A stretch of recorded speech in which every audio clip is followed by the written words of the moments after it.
Hello বন্ধু, নমস্কার। আমি শানু। তো কালকে বরুণ ধাওয়ানের বেবি জন ট্রেলার লঞ্চ করলো। বরুণ ধাওয়ানের most awaited film Baby John, কারণ অক্টোবর পড়ার পর থেকে তেমন কিন্তু ভালোভাবে মুভি ভালো হয়নি। তো ভেরিয়া পার্সোনালি আমার তেমন খারাপ লাগেনি, বাট স্টিল বেবি জনের ওপর অনেক ভরসা আছে বরুণ ধাওয়ানের। তো কেমন হয়েছে? বরুণ ধাওয়ান কালকে ট্রেলার লঞ্চ করেছে, 3 মিনিটের এই ট্রেলারটা পুরো ডার্ক আমার মতো।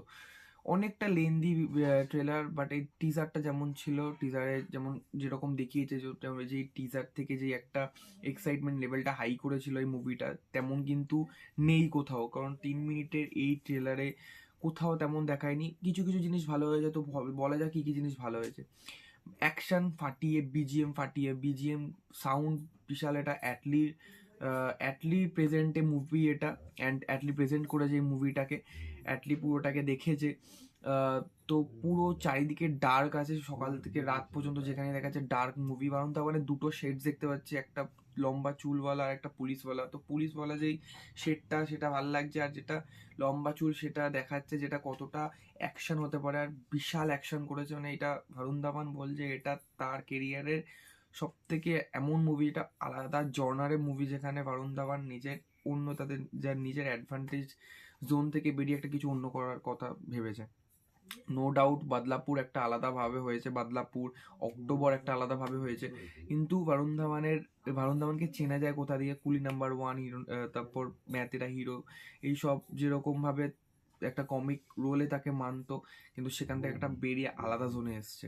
তো এটা ভালো লেগেছে। আর বরুণ ধাওয়ানের অ্যাকশন প্রেজেন্স, স্ক্রিন প্রেজেন্স যে কোনো জায়গায় খুবই ভালো লেগেছে। বাট ট্রেলারটা যদি বলি, ট্রেলার কিন্তু অতটাও ভালো লাগেনি। কারণ টিজার যেরকম লেগেছে তার থেকে ট্রেলারটা একটুখানি কম ভালো লেগেছে। কারণ ট্রেলারে আর ট্রেলার এতটা খিচে দিয়েছে, 3 মিনিটের ট্রেলারে এতটা করার কথা উচিত হয়নি। কারণ অনেক কিছু বোঝা গেছে যে অনেক কিছু কিরম ভাবে কি হবে না হবে।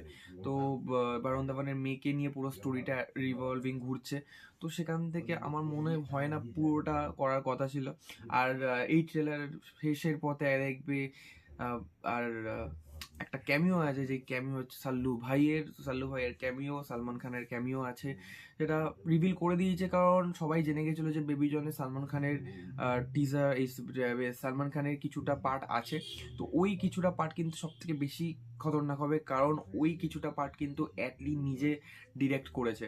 ওই কিছুটা পার্ট ক্লাইম্যাক্সেই দেখাবে হয়তো। তো ওই ক্লাইম্যাক্সে ওইটুকুনি পার্ট সালমান খানের পুরো যেই পার্টটা, ওটা অ্যাটলি ডিরেক্ট করেছে। তো ওই জায়গাটা কতটা ভালো হবে, কতটা লেভেলের হবে, সেটাই দেখার কথা। তো ওভারঅল ট্রেলার যদি বলি, ট্রেলার কিন্তু আমার অতটাও ভালো লাগেনি। এখন দেখা যাক মুভি কিরম হয়। কারণ যে কোনো আর একটা দিকে কিন্তু অ্যাটলিকে বলতে হবে যে যেখানে যে কোনো মুভি পিছিয়ে আসছে, কারণ ভিকি কৌশলের ছাওয়া যেমন পিছিয়ে এলো, কিন্তু এই পুষ্পার জন্য। তো বরুণ ধাওয়ানের বেবি জন কতটা কি করবে সেটাই হচ্ছে কথা, কতটা কি এগোবে আর কতটা কিরম ভাবে নিয়ে যাবে সেটাই দেখার কথা। তবুও রিলিজ করেছে এই পুষ্পার অডিয়েন্সের ভিড়ের মাঝখানে বেবি জন ট্রেলার রিলিজ করেছে। তো ওভারঅল ট্রেলার ঠিকঠাক, আমার অতটা পোষায়নি। তো তোমরা দেখতে পারো, গিয়ে ইউটিউবে দিয়ে দিয়েছে। তো দেখা হচ্ছে নেক্সট ভিডিওতে। আশা করছি ভালো লেগেছে। চ্যানেলটা সাবস্ক্রাইব ডেফিনেটলি করো। টাটা।